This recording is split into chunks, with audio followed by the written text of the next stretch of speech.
They told Ada her husband burned to ashes. They gave her a pot of sand to worship. For 2 years, Ada paid 50,000 Nigerian nairas every month to her wealthy in-laws to settle a debt that didn't exist. But when a neighbor sees a ghost limping into the family mansion at 2 a.m., the lies begin to unravel. Watch as a foolish widow turns into a dangerous detective to expose the most heartbreaking betrayal of the year. You won't believe what she found in the ashes they gave her. Welcome to the Folktale Bestie. We are so happy to have you here for another explosive story. If you enjoy these gripping tales, please hit that subscribe button and turn on the notification bell to help our community grow. We love meeting our new besties, so please drop a comment below and tell us which country you are watching from. We'd love to say hello. Now let's get into the story. The midday heat in mile 12 was a physical weight, pressing down on the rusty corrugated roof of Ada's small container shop. Inside, the air was stagnant, smelling of heated dust, dried fish, and cheap detergent. Ada sat on a wooden stool that wobbled slightly, her back aching from hours of sitting in the same position. She wiped a bead of sweat from her forehead with the back of her hand and looked down at the ledger on her lap. The numbers swam before her eyes, blurring into a headache, but the sum remained stubbornly, painfully the same. In the corner of the shop, squeezed between a sack of rice and a carton of biscuits, sat her 7-year-old son, Sam. He was hunched over his schoolwork, his brow furrowed in concentration. Ada watched him, a wave of fierce, protective love washing over her, followed immediately by a crushing sense of guilt. "Sam," she called out softly. The boy looked up, his eyes bright and innocent. "Yes, Mama? Stop curling your toes like that. You will get a cramp." Sam quickly straightened his legs, trying to hide his feet behind the sack of rice, but Ada had already seen. His school sandals, purchased with so much hope only 6 months ago, were ruined. The leather strap on the left foot had finally snapped, and the sole was worn so thin that his big toe poked through a hole, rubbing against the dirty concrete floor. "I can fix it, Mama," Sam said quickly, sensing her distress. "I can use super glue again. It will hold." Ada turned away, biting her lip to keep it from trembling. A 7-year-old shouldn't have to worry about the structural integrity of his shoes. He needed new sandals. He needed new textbooks for the upcoming term. The list of needs was a mile long, but her resources were an inch deep. Slowly, she opened the rusted drawer of her table. Inside lay a brown envelope. Her hands shook as she pulled it out. Inside was 50,000 naira. It was a mix of denominations, dirty, soft notes that had passed through 1,000 hands. She had saved this money note by note, sacrificing lunch, walking instead of taking a bus, and haggling fiercely with suppliers. 50,000 naira. It was enough to buy the sandals. It was enough to buy a bag of rice. It was enough to let them breathe for a month. But she couldn't spend it. "Is that for school?" Sam asked, his eyes tracking the envelope. "No, my dear," Ada whispered, sliding the money into her bag. "It is for family matters." Her late husband, Paul, had been dead for 2 years. Yet his ghost haunted her not in spirit, but in debt. His parents claimed he owed them 3 million naira, a sum he supposedly borrowed to start a business that never materialized. Ada had never seen the money. She never saw the business. But tradition was a heavy chain, and as a widow, the burden of his debt was strapped to her back. Leaving Sam with a neighbor for the afternoon, Ada began the journey from the chaotic, pothole-riddled streets of Mile 12 to the government-reserved area, GRA. It was like traveling between 2 different planets. Ada sat in the back of a yellow taxi, the wind whipping her face, drying the sweat but not the fear. As the taxi crossed into the GRA, the noise of the city faded. The generators were silent here, replaced by the hum of quiet power. The roads were smooth, lined with trees that offered shade to the mansions hiding behind high fences topped with electric wire. The taxi dropped her off in front of a sprawling white compound. Ada paid the driver with her last loose change, money she had hoped to use for bread that evening, and approached the black gate. The gateman, who knew her well, buzzed her in with a look of pity he didn't try to hide. Walking up the long, paved driveway, Ada felt small. On the expansive porch, her in-laws sat like royalty. Mama Paul was reclining on a cushioned chair, fanning herself with a woven hand fan. Papa Paul sat at a glass table, a large ceramic bowl steaming in front of him. The air smelled of wealth, rich spices, roasted goat meat, and fresh polish. "Good afternoon, Mama." "Good afternoon, Papa," Ada greeted, kneeling slightly, her knees touching the cold tiles. Mama Paul didn't stop fanning herself. She looked Ada up and down, her gaze lingering on Ada's faded skirt and dusty slippers. "You are late," she said, her voice cold. "We expected you yesterday." "I am sorry, Mama," Ada said, keeping her head bowed. "Market was slow. I had to wait to gather the complete amount." She stood up and extended the brown envelope with 2 trembling hands. Mama Paul snatched it with surprising speed. She didn't open it. She just waited in her palm, a sneer curling her lip. "Is this it?" Mama Paul asked, tossing the envelope onto the table as if it were a used tissue. 50,000? Do you know what the interest alone is on 3 million? "It is all I have, Mama. The economy is hard. Sales are down." Papa Paul finally looked up. He was digging a spoon into the bowl of pepper soup. A large chunk of goat meat dripped with spicy broth. Ada's stomach rumbled violently, a painful reminder that she hadn't eaten since the previous night. "You are useless to this family, Ada," Papa Paul said between mouthfuls. Grease shone on his lips. "Paul married a liability. 2 years, and you cannot even scratch the surface of this debt. Perhaps if you worked harder instead of making excuses, we would not be in this mess." "I am trying, Papa," Ada said, tears pricking her eyes. "Sam needs. Do not use my grandson as a shield." Mama Paul snapped, sitting up. "If you cannot feed him, send him to us. We will raise him properly, not in that gutter you call a home. But you? You must pay what is owed. Every kobo." Ada looked at the envelope sitting near the bowl of soup. 50,000 naira. It represented her life's blood. And to them, it was nothing. "Now go." Papa Paul waved a dismissal, holding a bone. "The sight of you ruins my appetite." Ada turned around. She walked back down the long driveway, her legs feeling like lead. She left the envelope behind, along with her dignity. As the heavy gate clanged shut behind her, the tears finally spilled over. She was hungry, she was broke, and the walk back to the main road felt infinitely longer than the journey in. The sun had disappeared by the time Ada trudged back into her compound in mile 12. The transition from the eerie, manicured silence of the GRA back to her reality was jarring. The air here was thick, choking with the blue smoke of 2-stroke generators and the smell of kerosene stoves. Ada's feet dragged along the dirt path. The hunger that had been a sharp pain earlier had dulled into a hollow ache that spread through her entire body. But the physical hunger was nothing compared to the shame that burned in her chest. She clutched her empty handbag to her side, the phantom weight of the 50,000 naira still haunting her grip. She approached the main building, a long, concrete structure known as a face-me-I-face-you house, where neighbors lived in single rooms facing a central corridor. She hoped to slip into her room unnoticed, to collapse on her bed and weep before Sam saw her face. "Ada! Ada!" The sharp voice cut through the noise of a crying baby and a blaring radio playing high-life music. Ada stiffened. She knew that voice. It was Mama Joy. Mama Joy was the compound's unofficial matriarch and chief broadcaster. She was an older woman who spent her entire day sitting on a wooden bench near the communal tap. She wore a wrapper tied around her chest and chewed on a stick, her eyes scanning everything. Nothing escaped her notice. Not a new lover, not a new pot of soup, and certainly not a grieving widow returning home with red, puffy eyes. "Good evening, Mama Joy," Ada said, keeping her head low, trying to shuffle past toward her door. "Come here, my daughter," Mama Joy commanded, patting the empty space on the bench beside her. It wasn't a request. Ada sighed, her shoulders slumping. She didn't have the strength to argue. She walked over and sat down, the wood hard against her tired bones. Mama Joy leaned in, the smell of camphor and chewing stick emanating from her. She peered closely at Ada's face, her eyes narrowing in the dim light of the single bulb hanging above them. "You went to see them, didn't you? Those wicked people." Ada nodded silently, picking at a loose thread on her skirt. "And, did they give you water to drink? Did they ask about the boy?" Mama Joy hissed, spitting a stream of saliva onto the ground in disgust. "I can see the answer in your face. They took the money and chased you away like a dog." "It is my husband's debt, Mama," Ada whispered, her voice trembling. "I have to pay. If I don't, the spirit of the dead will not rest," and they said. "Quiet." Mama Joy slapped Ada's knee hard. "Stop wasting your money on those people, Ada. You are feeding pythons and starving your own child.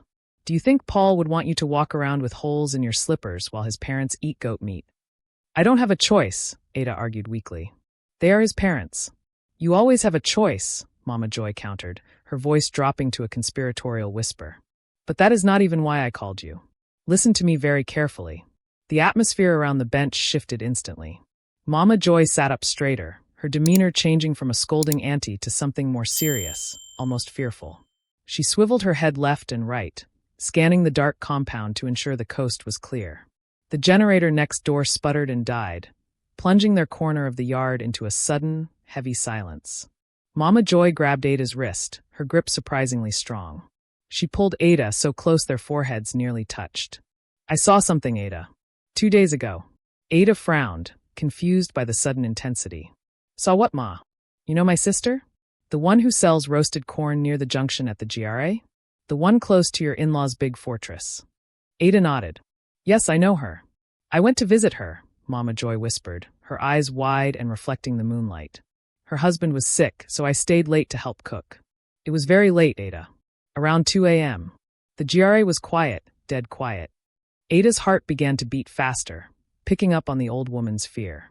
"I was outside, throwing away the dirty water," Mama Joy continued, her voice barely audible.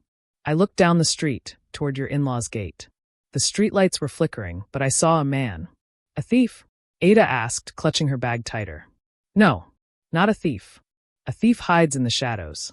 This man was walking down the middle of the road, straight to the gate, like he owned the land." Mama Joy paused, swallowing hard. "But it was the way he walked, Ada. He was dragging his left leg." Ada froze. The air in her lungs seemed to turn to ice.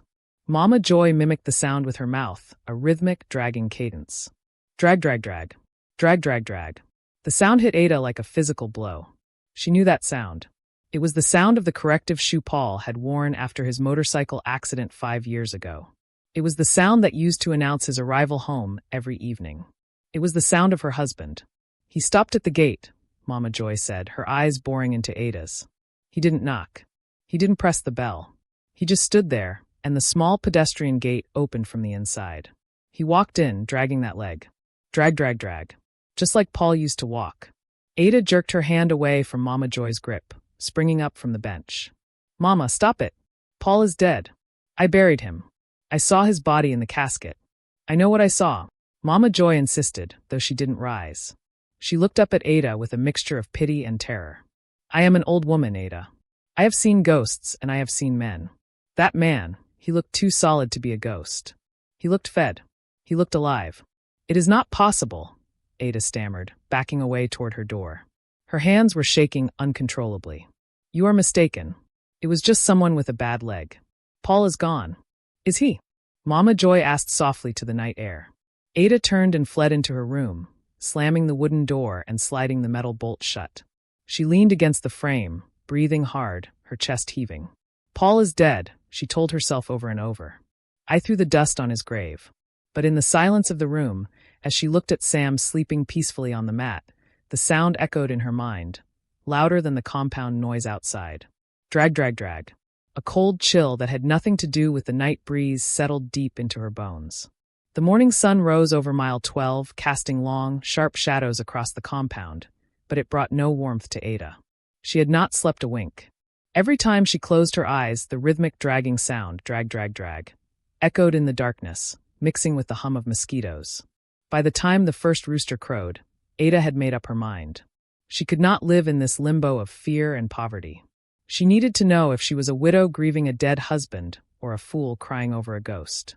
She dressed quickly, her hands moving with a nervous energy.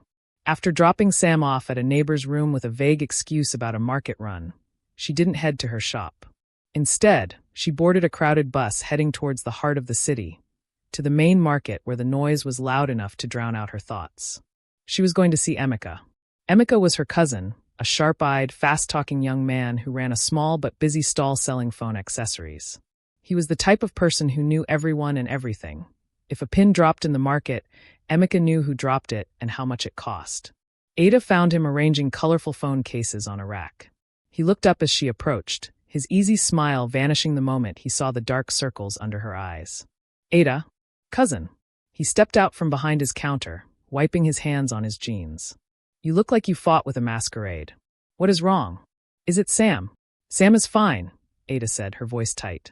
She pulled him to a quieter corner behind a stack of cartons. "Emeka, I need to tell you something, but you must not shout." With trembling lips, she recounted the events of the previous 2 days. the humiliation at the GRA, the 50,000 naira she had surrendered, and finally, Mama Joy's terrifying revelation about the limping man. Emeka listened in silence, his face growing darker with every word. When she mentioned the limp, he slammed his fist into his palm. "If this is true," Emeka hissed, his voice low and dangerous, "then they are not just wicked, they are devils. To watch you suffer? To watch Sam walk barefoot while their son is hiding inside eating their food? No, God will not agree." "But Emeka, maybe Mama Joy is old. Maybe her eyes are deceiving her," Ada reasoned, though her heart wanted him to believe her. "Mama Joy sees better than a hawk," Emeka scoffed. "And even if she is blind, we cannot ignore it. We have to find out." He grabbed his keys and locked his small glass display case. "Let's go." "Go where?" "To the lion's den," Emeka said, his jaw set. "We are going to the GRA." The journey to the wealthy district was silent. Emeka was formulating a plan, his fingers tapping rhythmically on his knee.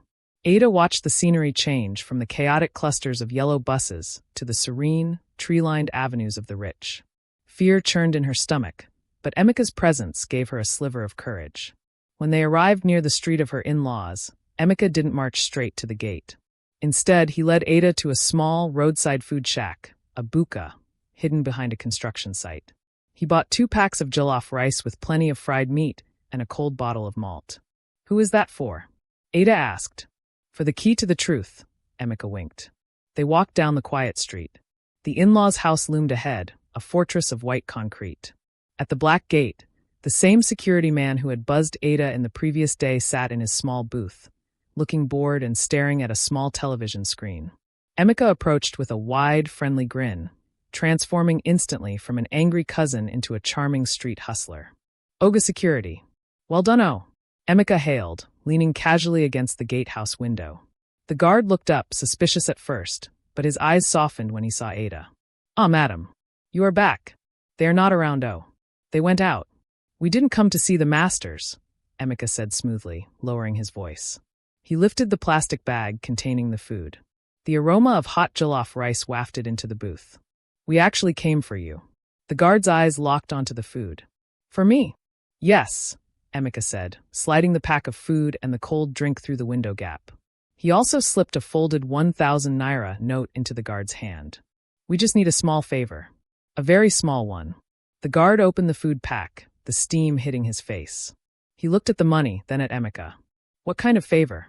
Emeka leaned in closer, his expression turning serious. "My sister here," he pointed to Ada, "lost her bag when she was leaving here yesterday. We think a thief picked it up on the street. We just want to check your CCTV footage from yesterday evening and maybe a few nights ago, just to see if any strange face passed by." It was a lie, but it was a plausible one. The guard hesitated, chewing his lip. "The masters don't like us touching the system." "The masters are not here," Emeka reminded him gently. "And we are not taking anything. We just want to watch. 2 minutes. If we catch the thief, there is something for you." The guard looked at the food, then at the empty street. The promise of a meal and the cash in his pocket outweighed his loyalty to the people who likely paid him peanuts. "Okay," the guard grunted, unlocking the door to the small booth. "But be fast. If they come back, I don't know you." Ada's heart hammered against her ribs as she stepped into the cramped security booth. It smelled of stale sweat and electronics. On the desk sat a monitor displaying a grid of camera feeds: the gate, the driveway, the porch, and the backyard. Emeka wasted no time. He moved to the controls. "How do we rewind?" "Use the mouse," the guard said, stuffing a spoon of rice into his mouth. "Click on playback. Emeka's hand hovered over the mouse. He looked at Ada. "What day did Mama Joy say she saw him?" 2 nights ago, Ada whispered. "Around 2 a.m. Emeka clicked the date. The screen flickered, and the timestamp jumped back. The image on the screen changed from the bright afternoon sun to the grainy, green-tinted monochrome of night vision. The street was empty. The digital clock on the screen ticked forward. 1:58 a.m. 1:59 a.m. "There is nobody," Ada said, letting out a breath she didn't know she was holding. Part of her was relieved. It meant she wasn't crazy, but it also meant her husband was truly dead, and the debt was real. "Wait," Emeka said sharp. "Look." At 2:03 a.m., a figure emerged from the darkness at the bottom of the screen. Ada gripped the edge of the desk so hard her knuckles turned white. The figure was a man. He wore a hooded jacket, obscuring his face. He didn't look around furtively like a thief. He walked with purpose. But it wasn't the confidence of the walk that stopped Ada's heart. It was the rhythm. On the screen, the man stepped with his right foot, then swung his left leg forward in a heavy, dragging motion. Step. Drag. Step. Drag. Jesus, the security guard mumbled, forgetting his food. Who be that? The man on the screen stopped right in front of the pedestrian gate. He didn't knock. He didn't call. He simply raised his hand, and the gate, the very gate the security guard was supposed to control, clicked open automatically. The man stepped inside, the camera capturing the familiar slump of his shoulders. Ada felt the room spin. The grainy image was blurry, but the movement was as familiar to her as her own heartbeat. She covered her mouth to stifle a scream. "That is him," she choked out, tears streaming down her face instantly. "Emeka, that is Paul." "Rewind it," Emeka commanded, his voice cutting through the heavy silence of the security booth. "I want to see it again. From the beginning." The security guard, now thoroughly spooked and forgetting the jollof rice cooling on the desk, reached for the mouse with a trembling hand. He clicked the timeline bar, dragging it back. The digital timestamp on the top right corner of the screen rolled backward, settling on 1:45 a.m. "Play," Emeka said. Ada stood frozen, her hands gripping the edge of the desk so tightly her knuckles turned the color of ash. The smell of the booth, stale sweat, ozone, and old dust, seemed to amplify her nausea. She didn't want to look, but she couldn't look away. On the grainy, green-tinted screen, the street outside the GRA mansion was deserted. The night vision camera turned the trees into ghostly silhouettes. Then movement. From the bottom left of the frame, the figure emerged again. "Look closely at the time." Emeka pointed a finger at the screen, tracing the figure's movement. 1:45 a.m. Deep night. When honest men are sleeping and spirits are supposed to be walking. The figure was wearing a thick, oversized hoodie, the hood pulled low over their face, casting a shadow that completely obscured their features. To a stranger, it might have looked like a thief casing the property. But Ada wasn't a stranger. She was a wife who had spent 5 years nursing a man back to health after a crushing motorcycle accident. She watched the legs. The figure took a step with the right leg, firm, planted, normal. Then came the left. It didn't lift high enough. The foot dragged across the pavement, the toe scraping the ground before swinging forward in a painful, circular motion. Step. Drag. Step. Drag. The rhythm was unmistakable. It was the walk of a man whose hip had been shattered and pinned back together with metal. "You see it, Ada?" Emeka whispered, though his tone was not one of question but of validation. "That is not a normal walk. That is a permanent injury." "It's him," Ada breathed, her voice barely a ghost of a sound. "The way he holds his left arm, tucked against his side. Paul always did that when his leg pained him." The guard crossed himself, muttering a prayer in his dialect. "Madam, if that is your husband, then who did we bury?" "I was there at the funeral. I saw the casket go down." "We all saw the casket," Emeka snapped, his eyes never leaving the screen. "But did we see who was inside it? The accident that killed him. They said the body was too burnt to be viewed. They insisted on a closed casket. We just accepted it because of grief." On the screen, the figure reached the gate. This was the moment of truth. "Watch," Emeka said. "If he is a thief, he will try to jump the fence. If he is a ghost, he will pass through the metal." The figure stopped directly in front of the pedestrian access door, a heavy steel door set into the main gate. He didn't look around nervously. He stood with the arrogance of ownership. Then, he did something that made the air vanish from Ada's lungs. The man in the hoodie reached into the right pocket of his trousers. There was no fumbling, no searching. He pulled out a small, glinting object. Even on the grainy footage, the shape was clear. A key. "Impossible," the guard gasped. "We changed the locks last month. Only the masters have that key. Even I don't have that key. I have to use the buzzer." The man on the screen inserted the key into the lock. He turned it with a practiced ease, jiggling it slightly to the left before turning it right, a quirk of that specific lock that only a resident would know. The latch clicked. The heavy steel door swung open. The man stepped inside, dragging his left leg over the threshold, and closed the gate gently behind him. The screen went back to showing an empty street. Ada stumbled back, her legs finally giving way. Emeka caught her before she hit the floor, guiding her to the guard's wobbly plastic chair. She clutched her chest, her heart hammering a frantic rhythm against her ribs. "A key," she whispered, the tears flowing freely now. Not tears of sorrow, but of a hot, confusing shock. Only family has the key. Only Mama, Papa, and Paul. He is not dead, Emeka said, his voice hard as granite. Ada, look at me. Paul is not dead. The realization hit her like a physical blow. For 2 years, she had worn black. For 2 years, she had allowed herself to be insulted, starved, and humiliated by his parents. For 2 years, she had taken food out of her son's mouth to pay a debt to a dead man. He is alive, Ada said, the words tasting like ash in her mouth. He is alive, and he is living in that house. Eating well. Sleeping soft. While Sam walks barefoot. They are hiding him, Emeka said, pulling out his smartphone. They faked his death. Maybe to run away from creditors, maybe for something worse. And they are using you as a scapegoat to collect money they probably don't even need. He turned to the guard. I need this video. The guard shook his head vigorously, fear widening his eyes. No, Oga. If the masters find out I gave you footage, they will kill me. They are powerful people. If you don't give it to me, the police will come here for a murder investigation. Emeka lied smoothly, his face grim. Do you want to be an accomplice to faking a death? That is a serious crime. The guard trembled. Okay. Record it with your phone. But don't mention my name. Emeka held his phone steady, recording the playback of the screen, capturing the limp, the hoodie, and the damning evidence of the key.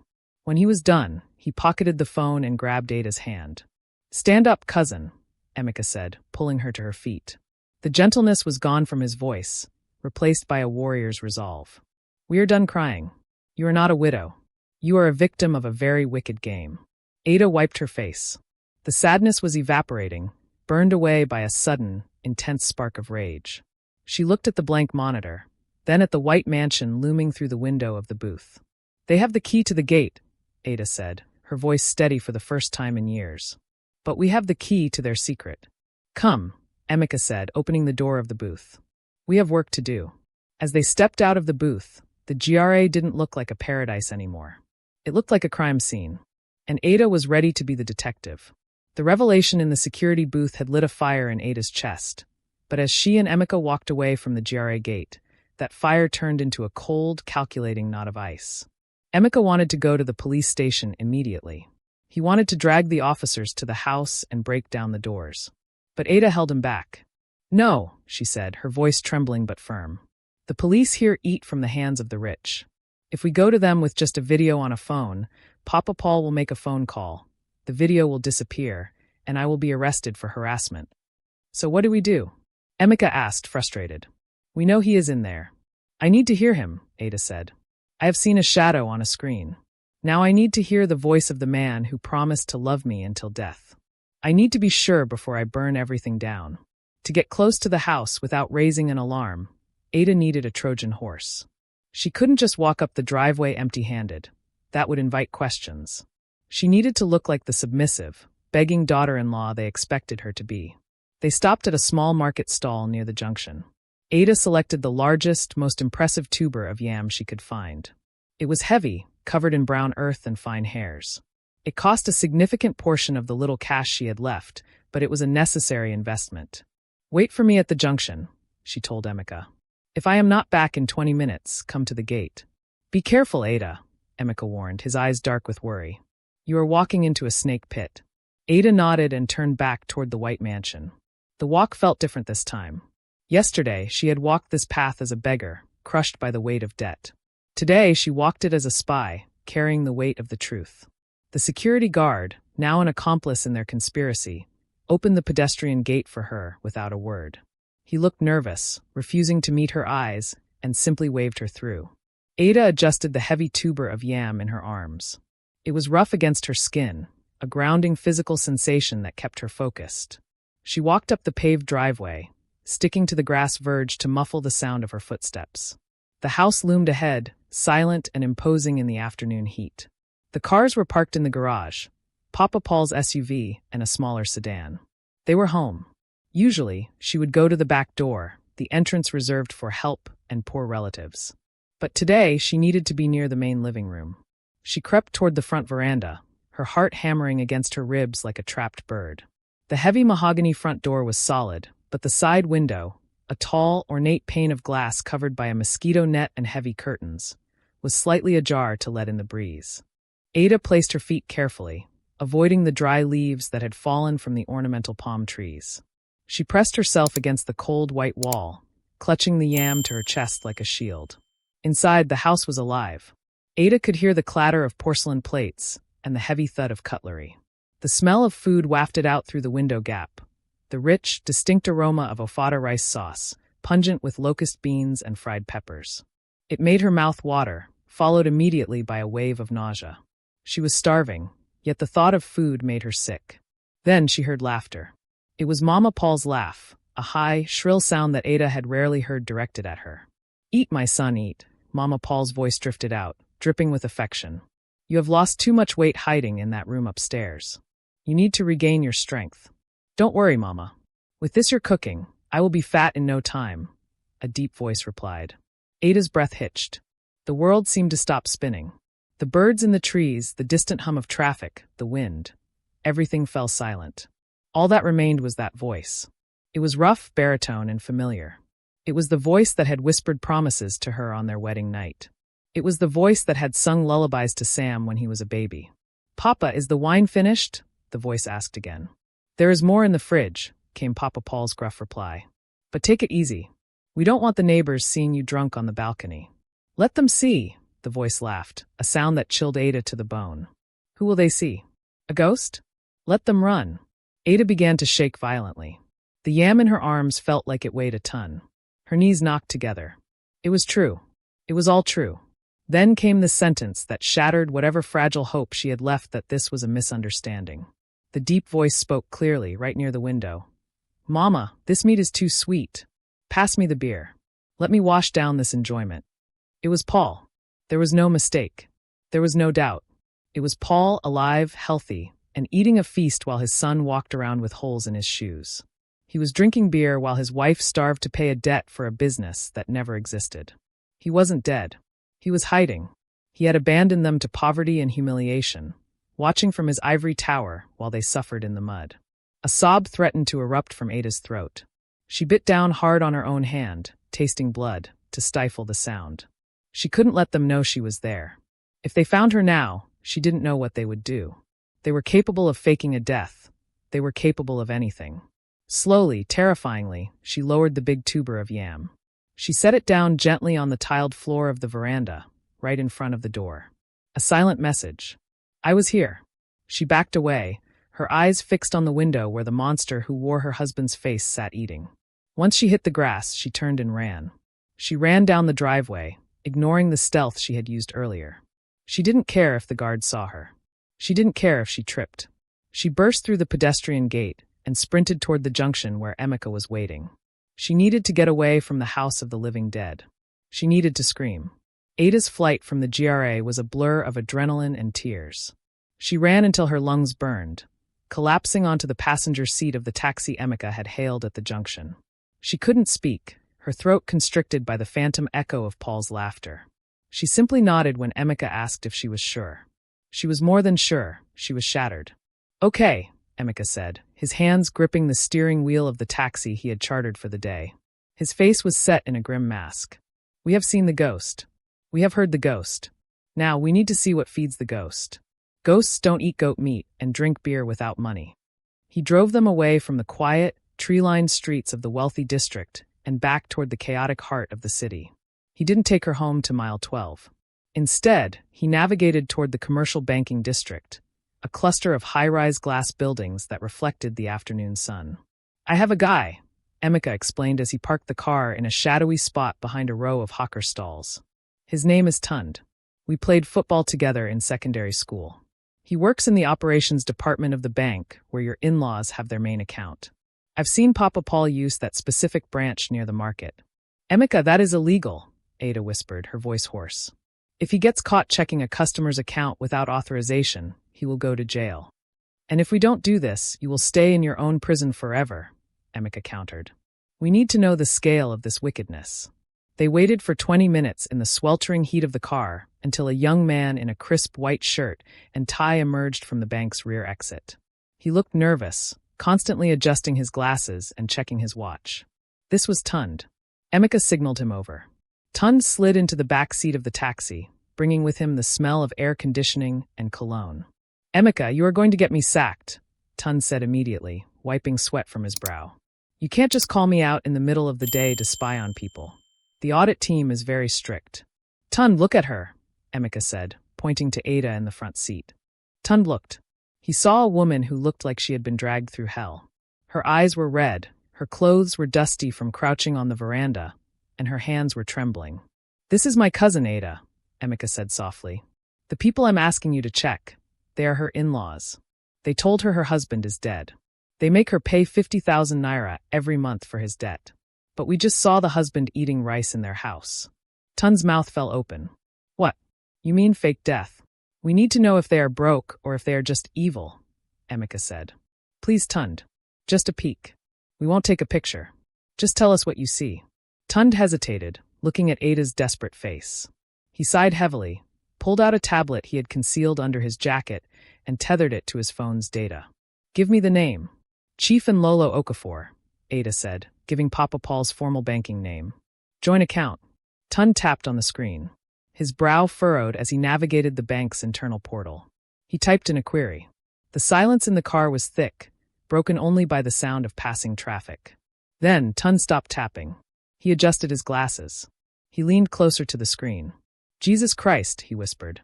"What?" Emeka asked sharply. "Is it empty? Is the debt real?" Tund looked up, his eyes wide behind his lenses. He turned the tablet so they could see, though the numbers were small. "Madam, debt? What debt? These people are not poor. They are not even average. They are swimming in money." Ada squinted at the screen. The balance at the bottom was a string of digits that made her dizzy. Millions. Tens of millions of naira. It was more money than she could earn in 10 lifetimes of selling provisions. "Look at the transaction history." Tund pointed a shaking finger at the rows of green text. "Every week, like clockwork. Friday, 200,000 naira. Friday, 200,000 naira. Friday, 200,000 naira. Who is sending it?" Emeka demanded. "It's a transfer from a corporate account," Tund analyzed. "Paulson Logistics Ltd. The narration just says upkeep. "Paulson," Ada whispered. "Paul's son. It's him. It's Paul. He is working somewhere," Tund concluded, scrolling down. "Or he owns this company. But look at this part. This is the part that is annoying me." He pointed to the debit column, the money leaving the account. "There are almost no withdrawals," Tund said, shaking his head in disbelief. "They spend maybe 20,000 here for groceries, 10,000 there for fuel. The money just sits there, piling up. They have millions in savings, millions in fixed deposits." The reality of the situation crashed down on Ada with the force of a physical blow. They weren't demanding her 50,000 naira because they needed it. They didn't need her money to pay off a loan. There was no loan. The 3 million naira debt was a fiction. Paul was alive. He was successful. He was sending his parents 200,000 naira every single week, 4 times what Ada paid them in a month. And yet, when she brought her sweat-stained envelope of 50,000 naira, they snatched it. They insulted her. They told her it wasn't enough. "They are eating from both sides," Emeka said, his voice trembling with rage. "They take his millions to live like kings, and they take your 50,000 just to keep you poor. They want to make sure you never have enough money to investigate. They want to keep you hungry, so you can't think." Ada felt a cold tear slide down her cheek. It wasn't sadness anymore. It was clarity. "They watched Sam go to school with torn sandals," she said, her voice sounding strange to her own ears. "Papa Paul has millions in this account, but he watched his grandson walk barefoot. He ate goat meat paid for by my husband while I drank Gary. They are wicked," Tund said, closing the tablet. "Madam, I have seen bad things in this banking job. I have seen husbands hide money from wives. But this is pure witchcraft." Ada wiped her face. The trembling had stopped. The fear of the ghost was gone. The fear of the debt was gone. All that was left was a burning, white-hot need for justice. "Thank you, Tund," she said. She turned to Emeka. Her eyes were dry now. "Take me to the police station." Emeka looked at her. "I thought you said the police eat from their hand?" "They do," Ada said, staring at the millions on the tablet screen before Tund put it away. "But today, I am not going to beg the police. I am going to give them a scandal so big they cannot eat it. I am ready to burn it all down." The taxi ride back to mile 12 was suffocating. The air conditioning that Tund had brought into the car had long dissipated, replaced by the heavy, humid heat of the afternoon traffic. Ada stared out the window, but she saw nothing of the hawkers thrusting gala and plantain chips at the glass. Her mind was rewinding 2 years of her life, playing back every memory, every tear, every moment of grief, looking for the cracks she had missed. "Emeka," she said, her voice sounding distant, like it was coming from another room. "Do you remember the funeral?" Emeka navigated the car around a massive pothole, his knuckles white on the wheel. "Of course. It was a sad day. The whole village came. Do you remember the casket?" "It was closed," Emeka recalled, glancing at her. "They said the tanker explosion. They said there was nothing to see. Just burnt flesh. They said opening it would traumatize us." "Yes," Ada nodded slowly. "They said he was ash. They said he was dust." She remembered the day vividly. The wailing women. The solemn faces of her in-laws. Papa Paul looking stoic. Mama Paul collapsing into the arms of sympathizers. It had been a performance. A masterclass in deception. But there was one thing, one specific object that anchored her grief to reality. "Turn faster, Emeka," Ada commanded, a sudden urgency gripping her. "I need to get home. I need to check the wardrobe." When they arrived at the compound in mile 12, Ada didn't wait for the car to come to a complete stop. She jumped out, ignoring the curious glances of neighbors who were surprised to see her returning in a chartered taxi. She marched to her door, fumbling with her keys, her breath coming in short, sharp gasps. Emeka followed close behind, sensing her manic energy. "Ada, what is it? What are we looking for?" She threw the door open and rushed into the small, stifling room. It was tidy, a stark contrast to the chaos in her mind. She went straight to the large wooden wardrobe that dominated the corner of the room. It was old, the varnish peeling, but it held her most precious possessions. She pulled open the doors. Inside, pushed to the very back behind stacks of folded wrappers and old blankets, was a small, unglazed clay pot. The mouth of the pot was sealed with a piece of white cloth and tied with a black string. For 2 years, this pot had been her sanctuary. "They gave me this," Ada whispered, her hands trembling as she reached for it. She lifted it with the reverence one would show a newborn baby. "After the burial, Mama Paul gave this to me. She said that because the body was so burnt, they gathered some of the earth from where he lay. His essence. She said I should keep it close, that his spirit was inside." Emeka stared at the pot, his face twisting in disgust. "They gave you a pot of dirt and told you it was your husband?" "I talked to this pot, Emeka," Ada said, her voice cracking. Tears began to well up again, but these were tears of horror. "When Sam was sick, I prayed over this pot. When the landlord threatened to throw us out, I cried to this pot. I asked Paul to help us. I thought he was listening." She carried the pot to the center of the room. It felt heavy, a dead weight in her hands. "Open it," Emeka said softly. "Let's see what they really gave you." Ada looked around the room. She needed a surface. She grabbed an old newspaper, a copy of the Punch from 3 months ago, and spread it out on the floor. She knelt down, placing the pot in the center of the paper. Her fingers plucked at the knot of the black string. It was tight, stiff with age, but her desperation gave her strength. She clawed at it until the knot gave way. She peeled back the white cloth, which had yellowed over time. A musty, earthy smell wafted up. It didn't smell like death. It smelled like the street. "Pour it," Emeka urged, shining the flashlight of his phone onto the newspaper. Ada took a deep breath, tilted the pot, and shook it. The contents spilled out onto the headlines of the newspaper with a gritty, scattering sound. Shuklack. Clack. Shuh. Ada froze. Emeka froze. They weren't looking at the fine, gray dust of human remains. They weren't looking at bone fragments. They were looking at black sand. Coarse, river sand mixed with gravel. Ada reached out a shaking hand and picked up a large, jagged object from the pile. It wasn't a bone. It was a piece of asphalt, road tar, with a bit of yellow paint on it. She dug her fingers into the pile. She found a small, rusted bottle cap. She found a smooth white pebble, the kind used for landscaping. "It's sand," she whispered, the realization crashing over her like a tidal wave. "It's just sand." "They went to the road," Emeka said, his voice trembling with fury. "They just scooped up dirt from the gutter. They put gutter sand in a pot and gave it to you." "There was no body," Ada said, her voice rising in pitch. "There was no fire. There was no death."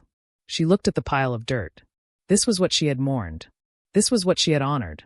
While she was weeping over a rusted bottle cap and road tar, Paul was alive. He was eating. He was drinking. He was laughing. The cruelty of it was absolute. It wasn't just a financial scam. It was a spiritual violation. They had made her worship a lie. They had made her bow down to garbage. Aya! The scream ripped out of Ada's throat, a raw, animalistic sound of pure agony. She grabbed the clay pot and hurled it against the wall. Smash! The pot shattered into 100 pieces, shards of clay flying across the room. They killed me, she screamed, clawing at her own clothes, tearing the collar of her blouse. They didn't kill him. They killed me. They buried me alive and left me to worship stones. Emeka rushed forward, grabbing her wrists to stop her from hurting herself. Ada! Ada! Stop! We have them. This is the proof. It's a lie, she sobbed, collapsing into his arms, her legs sliding through the scattered sand and gravel. Everything was a lie. My tears. My prayers. All for nothing. Emeka held her tight as she shook, rocking her back and forth. But as the sobs racked her body, something changed. The sorrow began to harden. The grief began to calcify. Ada pushed Emeka away gently and sat up. She looked at the mess on the floor, the broken pot, the black sand, the piece of asphalt. She reached out and picked up the jagged piece of road tar again. She squeezed it until it cut into her palm. Emeka, she said, her voice dropping to a terrifyingly calm whisper. Get a plastic bag. What? Gather it, she commanded, her eyes burning with a cold, dark fire. Gather every grain of sand. Gather every stone. Gather the broken pieces of the pot. Why? Emeka asked, confused. Because, Ada said, standing up and wiping the dust from her knees. I am going to return their son to them. The air inside the small room in mile 12 was toxic, thick with the dust of the shattered clay pot and the suffocating realization of the fraud. Ada felt like she was drowning. The walls were closing in, and the smell of the black sand, the smell of the gutter, was making her gag. Get me out of here, she gasped to Emeka, clutching her chest. I cannot breathe. Emeka didn't argue. He saw the wild look in her eyes, a dangerous mix of hysteria and rage. He grabbed her hand, stepping over the debris of the fake urn, and led her back to the waiting taxi. We need noise, Emeka said as he started the engine. We need people. If you stay in that room, you will go mad. He drove toward the city center, to the one place where the noise of commerce drowned out the noise of thoughts. The mall. The transition from the humid, gritty streets to the air-conditioned interior of the mall was jarring. The automatic doors slid open with a whoosh, hitting Ada with a blast of artificial chill that made her shiver. The mall was bright, lit by harsh fluorescent tubes that reflected off the polished white tiles. It smelled of buttery popcorn, harsh cleaning chemicals, and expensive perfume. The scent of a life she used to dream of, a life Paul was currently living without her. Emeka walked beside her, his presence a silent anchor. Just walk, he instructed. Look at the people. Clear your head. We need a plan before we strike. Ada nodded, wrapping her arms around herself. She walked aimlessly through the aisles of the supermarket, her eyes glazing over the rows of colorful cereal boxes and imported chocolates. She felt like a ghost haunting the land of the living. Around her, families laughed, couples held hands, and people complained about prices, mundane problems that seemed like luxuries to her now. They reached the liquor section, an aisle lined with bottles that cost more than her son's school fees for a year. Ada stopped, staring at a bottle of champagne without really seeing it. Then she saw him. At the far end of the aisle, standing near the premium spirits, was a man in a crisp, fitted senator suit. He was laughing into his phone, his posture relaxed and arrogant. Ada blinked, her heart skipping a beat. It wasn't Paul. It was Ken. Ken had been Paul's best friend since university. They were inseparable. 5 and 6, people called them. Ken had been the best man at their wedding. He had been the one to break the news of the accident to Ada. He had cried the loudest at the funeral, holding Ada as she wailed, telling her that God knows best. Since the funeral, Ken had visited her a few times, always with a long face, bringing small gifts of bread or a few thousand naira, lamenting how hard life was and how he missed his friend. But the man standing in the liquor aisle didn't look like he was mourning. He looked prosperous. His skin glowed with good living. He was holding a bottle of aged whiskey, a brand that cost at least 40,000 naira. Is that not Ken? Emeka whispered, following her gaze. It is, Ada said, her voice turning cold. The grieving best friend. She watched as Ken selected a second bottle, humming to himself. He didn't look like a man who was struggling. He didn't look like a man who had lost a brother. Ada didn't know what possessed her, but her feet began to move. She didn't call out. She just glided toward him, fueled by the new suspicion that everyone in Paul's life was an actor in this twisted play. She stopped 3 feet behind him. "Ken," she said softly. Ken jumped, nearly dropping the expensive whiskey. He spun around, his eyes widening when he saw her. For a split second, Ada saw panic, naked, terrified panic, before his face smoothed into a practiced mask of pity. "Ada!" he exclaimed, putting a hand on his chest. "My God, you scared me. What are you doing here? You look tired." "I came to buy bread," Ada lied, her eyes drilling into him. "And you? You are buying whiskey? Is there a celebration?" Ken shifted uncomfortably, glancing at the bottles in his hand. No celebration. It's for my boss. He sent me to buy it. You know how these big men are." "Your boss," Ada repeated flatly. "I thought you said you lost your job last month. When you brought me that carton of Indomie, you said things were tough." "God is faithful, Ada." "I found something small," Ken stammered, sweating slightly despite the air conditioning. "But how are you? How is Sam? I was planning to come see you this weekend." "Sam is fine," Ada said. She took a step closer. "He is walking." Ken looked confused. "That is good. That is good." He lifted his left hand to wipe the sweat from his forehead. As he did, the sleeve of his well-tailored senator suit rode up. The mall lights caught the glint of gold. Ada froze. Her breath hitched in her throat, making a small, strangulated sound. On Ken's wrist sat a heavy gold wristwatch. It wasn't a generic fashion watch. It was a vintage piece with a rectangular face and a distinct braided gold strap. Time seemed to slow down. Ada remembered the weight of that watch. She remembered the hunger she had endured 5 years ago to buy it. It was Paul's 5th wedding anniversary gift. She had saved for 8 months, hiding money in her bra, under the mattress, inside the rice sack. She remembered taking it to the engraver in the market. She remembered the smell of the burnt metal as he etched the words on the back case. "Forever yours." Paul had loved that watch. He wore it every day. He was wearing it the morning he left for the business trip that killed him. The police had said the fire consumed everything. They said nothing survived the inferno. Not his clothes, not his phone, not his body. So how was it sitting on Ken's wrist? "Ada, are you okay?" Ken asked, noticing her stare. He tried to pull his sleeve down, but Ada was faster. She lunged forward and grabbed his wrist. Her grip was iron. "Ada!" Ken shouted, trying to pull away. "What is wrong with you?" "This watch," Ada hissed, twisting his arm to bring the face of the watch closer to her eyes. "Where did you get this watch?" "Leave me alone. It's just a watch," Ken yelled, looking around as other shoppers stopped to stare. "I bought it. Liar!" Ada screamed. She clawed at the clasp, trying to turn it over. "Turn it! Turn it! Security!" Ken shouted, panic rising in his voice. Emeka stepped in then, grabbing Ken's other arm, pinning him. "Show her the watch, Ken. If it is yours, why are you afraid?" Ada wrenched the watch face over, exposing the steel back case. There, worn smooth by skin but still legible, was the engraving. "Forever yours." The world tilted on its axis. "He gave it to you," Ada whispered, looking up at Ken with eyes full of horror. "He didn't die in a fire. He took it off. And he gave it to you." Ken stopped struggling. His face went gray. He knew he was caught. "Ada, listen," Ken stammered, his voice dropping to a desperate whisper. "It's not what you think. I can explain." "He gave it to you," Ada repeated, her voice rising to a shriek. "You knew. All this time. You ate my food. You hugged me at the funeral. And you were wearing his watch. He made me take it." Ken blurted out, the confession spilling out in his fear. "He said he couldn't wear it where he was going. He said it would identify him." "Where is he?" Emeka barked, tightening his grip on Ken's arm. "Where is Paul?" Ken looked at Emeka, then at Ada's murderous face. "I can't, he will kill me. I will kill you right here." Ada screamed, grabbing the bottle of whiskey from Ken's hand and raising it like a weapon. "Tell me where my husband is." The confrontation in the liquor aisle of ShopRite ended not with a bang, but with a scramble. As Ada raised the whiskey bottle, ready to bring it down on the head of the traitor, Ken panicked.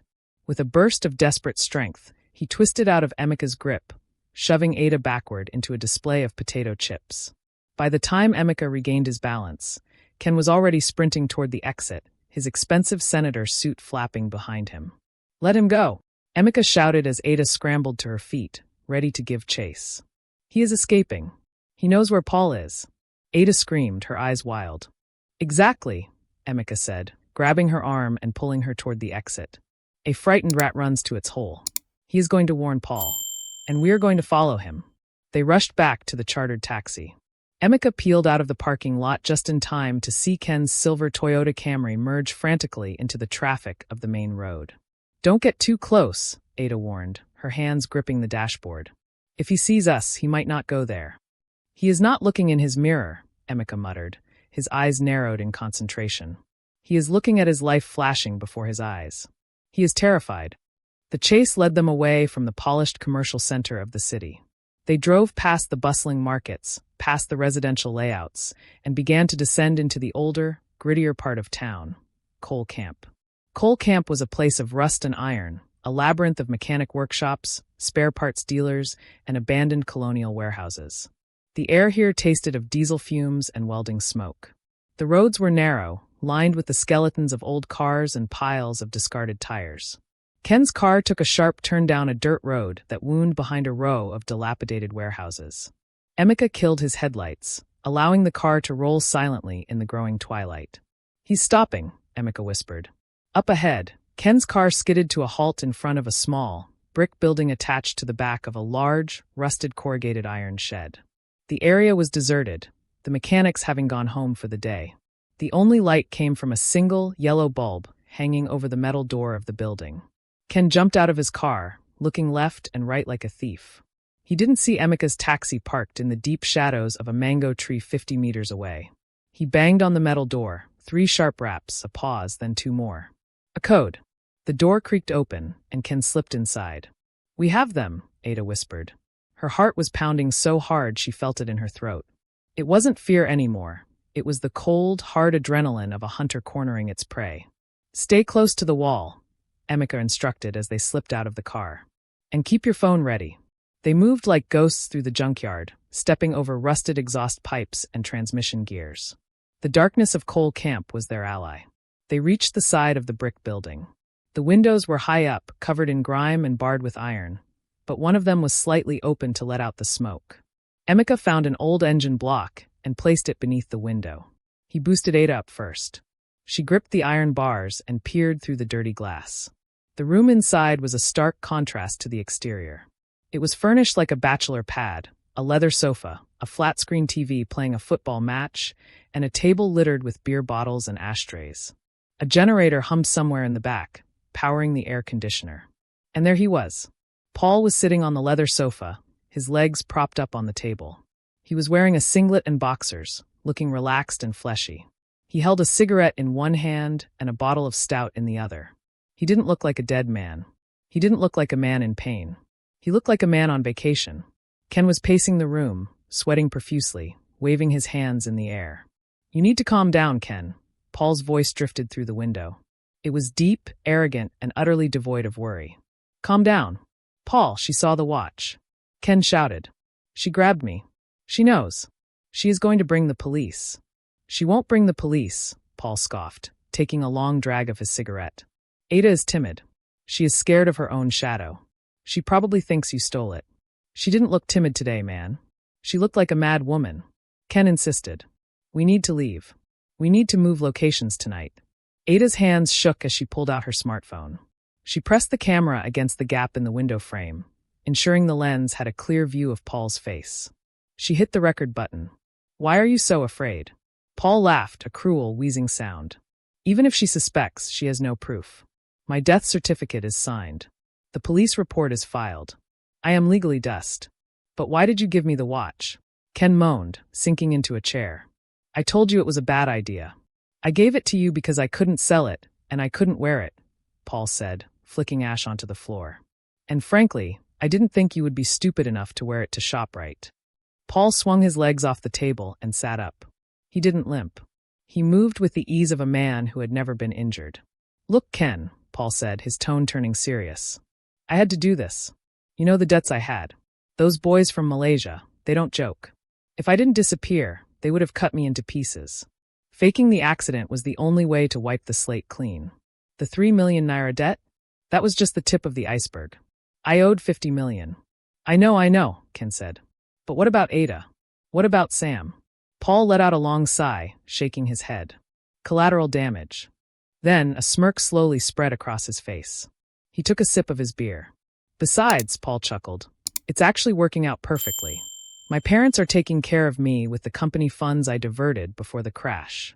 And that my foolish wife, Ada, can you believe she is still paying them? Ada bit her lip so hard she tasted copper. The camera didn't waver. Every month, she brings 50,000 naira, Paul laughed, shaking his head in mock disbelief. 50,000. She probably starves herself to save it. She is so stupid. She thinks she is buying my peace in the afterlife, but she is just buying my beer in the present life. That is cold, Paul, Ken muttered. It is survival, my friend, Paul said, leaning back and blowing a smoke ring. Survival of the smartest. Let her pay. It keeps her busy. If she's busy working to pay a ghost, she won't have time to look for the man. Outside the window, Ada stopped recording. She saved the video. The tears that had threatened to fall earlier were gone. The heartbreak was gone. In its place was a clarity so sharp it felt like a blade. She looked at Emeka, who had heard everything. His face was a mask of murderous rage, but Ada touched his shoulder, signaling him to be quiet. She had the evidence. She had the confession. She had the location. Let's go, she mouthed to Emeka. They didn't storm the building. They didn't shout. They climbed down from the engine block and slipped back into the shadows of Coal Camp. Paul thought she was stupid. He thought she was weak. He thought she was just a source of pocket money. He was about to find out that the foolish wife was the most dangerous enemy he had ever created. The drive from Coal Camp to the Area Command Police Station was the longest journey of Ada's life, yet it passed in a blur of focused intensity. She sat in the passenger seat of the taxi, clutching her phone like a grenade with the pin pulled out. Beside her, Emeka drove with a grim determination, his knuckles white on the steering wheel. Are you ready? Emeka asked as they pulled up to the station's gate. Once we do this, there is no turning back. I have been ready for 2 years, Ada replied, her voice steady. They walked into the station, bypassing the sleepy desk sergeants. Ada demanded to see the divisional police officer, DPO. When the officers tried to wave her away as just another nagging civilian, she didn't beg. She simply held up her phone and played the audio at maximum volume. That my foolish wife, Ada, she is still paying my parents. She is so stupid. The voice of Paul, clear and arrogant, cut through the noise of the station. Heads turned. The DPO, a stern man named Superintendent Musa, stepped out of his office. He listened to the recording, watched the video of the dead man smoking a cigarette, and looked at the timestamp. This man is supposed to be dead? Musa asked, raising an eyebrow. He is dead to me, Ada said, cold as ice. But to the law, he is a fraudster. And I want him in chains.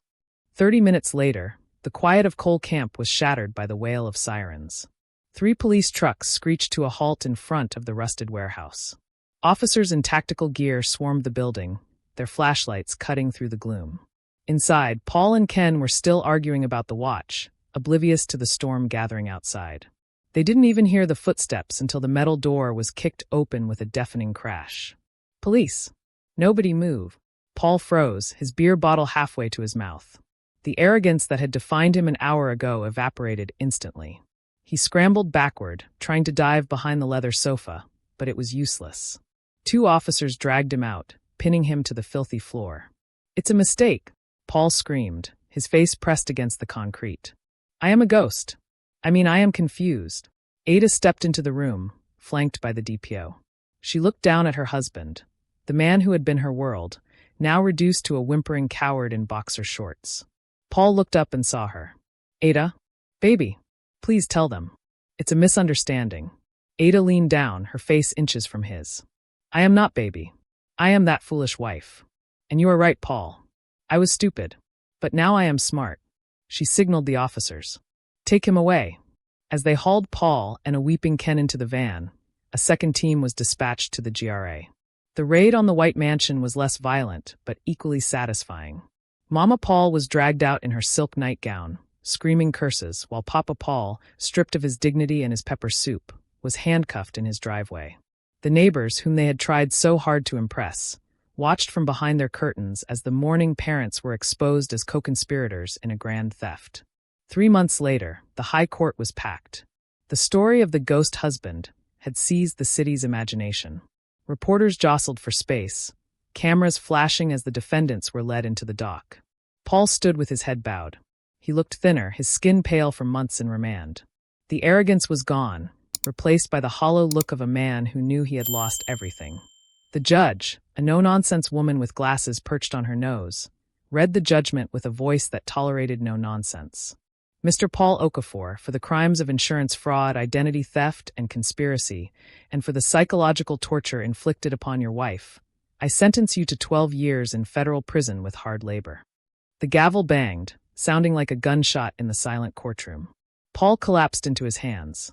As for Chief and Lolo Okafor, the judge continued, looking at the parents who stood trembling in the corner. Your age saves you from prison, but it does not save you from justice. You are sentenced to 5 years probation. Furthermore, the court orders the immediate seizure of your assets. You will repay every single kobo that Mrs. Ada Okafor paid to you over the last 2 years, with interest. And you will pay damages for emotional distress. Ada sat in the front row, holding Emeka's hand. She didn't cheer. She didn't smile. She just let out a long, slow breath, feeling the heavy burden finally lift from her shoulders. The ghost was exorcised. 2 weeks later, the sun shone brightly over mile 12, but Ada was no longer there. She stood in the center of a spacious, airy apartment in a quiet, safe neighborhood. The walls were painted a soft cream, and sunlight streamed in through large windows. There was no smell of dust, no noise of generators, and no leaking roof. "Mama, look!" Sam ran into the room, spinning in circles. He was wearing a crisp new school uniform, but it was his feet that caught Ada's eye. He was wearing brand-new, sturdy black leather shoes. No holes. No superglue. Just shiny, perfect shoes. "Do they fit, Sam?" Ada asked, kneeling down to hug him. "They are perfect, Mama. And look at my bag." He held up a backpack filled with new textbooks, all the ones he had needed for so long. "We are going to be okay, Sam," Ada whispered, kissing his forehead. "We are going to be more than okay." She stood up and walked to the balcony. She looked out at the city, not with fear, but with hope. She had walked through the fire of betrayal and come out refined like gold. She was no longer a victim. She was Ada, the woman who fought a ghost and won. She took a deep breath of the fresh air, smiled for the first time in years, and turned back to her son. The debt was paid. The dead were buried. And life, beautiful and free, was just beginning. And that, besties, is the end of the story of the dead of the dead. It is a powerful reminder that you cannot build a mansion on a foundation of lies. Paul and his parents thought they had buried the truth along with that empty casket, but they forgot one thing. Truth is like a seed. When you bury it, it doesn't die, it grows, and eventually, it breaks through the ground for everyone to see. Ada proved that a woman's silence is not weakness, and her patience is not stupidity. Now, I have a big question for you in the comment section. If you were in Ada's shoes, and you found out your husband faked his death and made you suffer for 2 years, would you have handed him over to the police like she did? Or would you have just taken the money and walked away? I really want to know what you would do. Drop your answers below. If you enjoyed seeing justice served today, please give this video a big thumbs up. It helps the channel so much. And if you haven't already, hit that subscribe button and join the Bestie Folktale family. We have so many more shocking stories coming your way. Thank you for watching, thank you for commenting, and until next time, stay safe and watch your back. Bye.